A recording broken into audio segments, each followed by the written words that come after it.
Spider-Man does whatever a spider can, like crying while pulling a horrific face. No, please don't say that.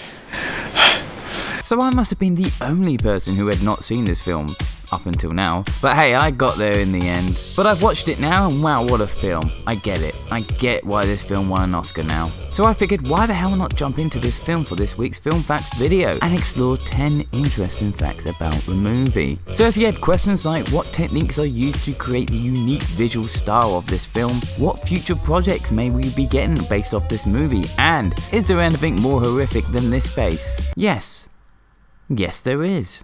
And it's this. Oh my god, I think I'm gonna throw up.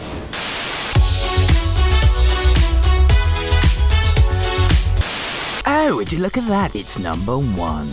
So, Spider-Man Into the Spider-Verse is a computer animated feature film produced by Columbia Pictures and Sony Pictures in association with Marvel. This film marks the first animated feature film in the Spider-Man franchise. This is also the first Spider-Man feature film to not have Peter Parker as the main character, but instead has Miles Morales taking up the lead. This is also the first feature to include other characters from the Spider-Man universe, including Gwen Stacy as Spider-Woman, Spider-Man Noir, Penny Parker, and of course, Spider-Ham.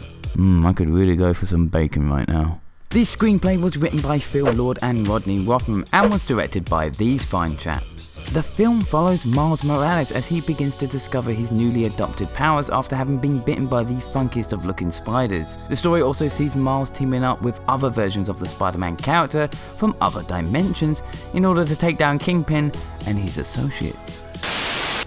Number 2.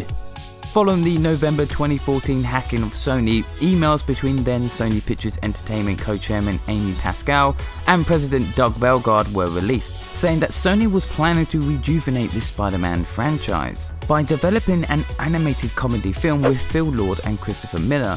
At the 2015 CinemaCon in April, Sony Pictures chairman Tom Rothman announced that the animated Spider-Man film had a July 20, 2018 release date and that the film would coexist with the live-action Spider-Man films, though Sony soon stated that the film would exist independently of those projects, as it is set in an alternate universe from those films without the version of Spider-Man as seen in the MCU. That December, Sony moved the film's release date to December 21st, 2018. By June 2016, Lord had written a script for the film. Miller said the film would feel different from previous Spider-Man films and will stand on its own as a unique film-going experience. Ooh, it's number 3. As several Spider-Man films had already been made, the team first needed to decide why this one needed to be made. Their answer was to tell the story of Miles Morales, who had yet to appear in a film. The team consulted Miles Morales creator Brian Michael Bendis to ensure that the character in the film stayed true to his original incarnation. The film originally had a romance subplot between Miles and Gwen Stacy, however the idea was later scrapped, but the character of Gwen Stacy was kept in the script and was later expanded upon to make her Spider-Woman. It's number 4. When the first full cut of the animatics and storyboards were complete, they were over 2 hours long, which is uncommon for an animated film, and the directors attributed this mostly to Lord and Miller and their approach of adding as many elements to the film as they could, with the intention of seeing what it could handle and then shaping the film from there. I got 5 on it. Oh, copyright strike. Lord and Miller wanted the film to feel like you just walked inside of a comic book and were excited about telling a story in a way that the live action films couldn't. It took around a year for just 2 animators to create 10 seconds of footage that reflected the producer's vision. During initial development, the directors worked with a single animator to establish the film's look. This number eventually grew to 60 animators during production. It became clear though that this number would not be enough to complete the film on time, so the crew was expanded further. The number had reached 142 animators by August 2018, and at one point even to 177 animators, the largest animation crew that Sony Pictures Imageworks had ever used for a film. Animation work was completed finally in October of 2018. Oh, don't believe it, it's number 6. The CGI animation for the film was combined with line work, painting and a collection of other comic book techniques to make it look like the visuals were created by hand, which was described as a living painting. This was achieved by artists taking rendered frames from the CGI animators and working on top of them in 2D with the goal of making every frame of the film look like a comic book panel.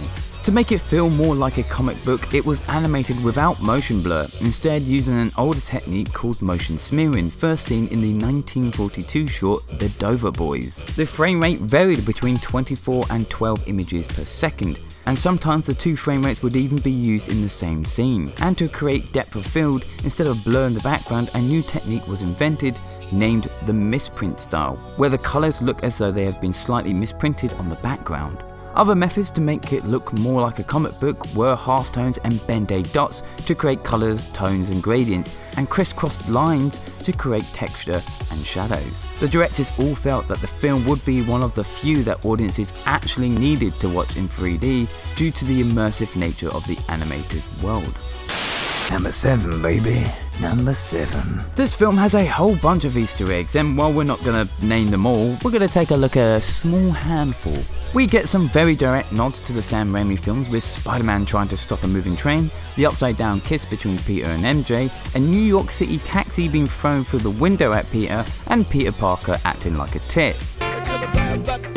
We don't really talk about this. In the Times Square scene, we see a poster from Dusk Till Dawn, which is a nod to both Shaun of the Dead and From Dusk Till Dawn. We get a bunch of Spidey suits, including the advanced suit from the Spider-Man game for the PS4, the caped Spidey suit from the What If storyline that imagined a world where Peter Parker stopped Uncle Ben's murder, the bulletproof Mark I suit from Amazing Spider-Man number 656, the costume that Peter wore during the 2004 Marvel crossover event Secret War, the Iron Spider suit seen worn by Tom Holland in Avengers Infinity War, and the stealth suit which would make a future appearance in Spider-Man Far From Home.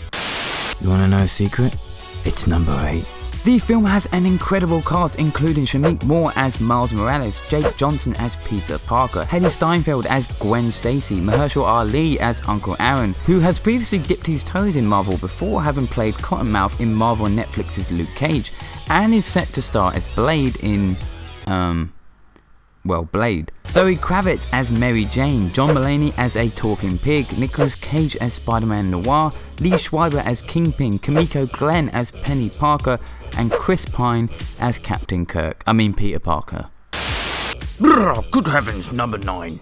Daniel Pemberton was announced as the film's composer in July 2018. A full soundtrack album was released by Republic Records on December 14 and was created to represent what a teen like Morales would listen to. A separate album containing Pemberton's score was released by Sony Classical Records on December 17. On December 20th, Sony Pictures Animation announced an extended play album, A Very Spidey Christmas, based on a throwaway joke at the beginning of the film, and consisting of 5 Christmas songs performed by cast members Shameik Moore, Jake Johnson and Chris Pine.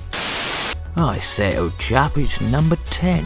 In August 2018, the directors were still focused on completing the film, but acknowledged that the introduction of the Spideyverse in the film could create the potential for many different stories to be told depending on the success of this film. By the end of November, Sony put a sequel and a spin-off from the film in development. The sequel will continue with Miles Morales as the main character. A Spider-Woman spin-off film was also greenlit and will focus on 3 generations of female Spider-related characters, including Jessica Drew aka Spider-Woman and Cindy Moore aka Silk.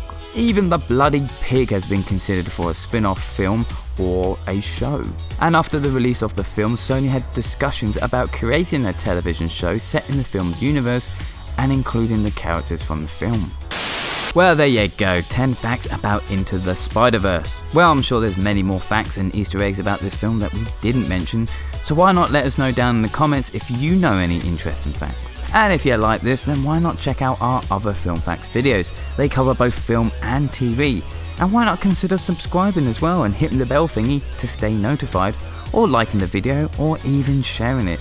Any and all those things really does help us out a lot. And of course, you can always follow us on Twitter. I always post on there when a new video is out. Well, thanks for watching, guys.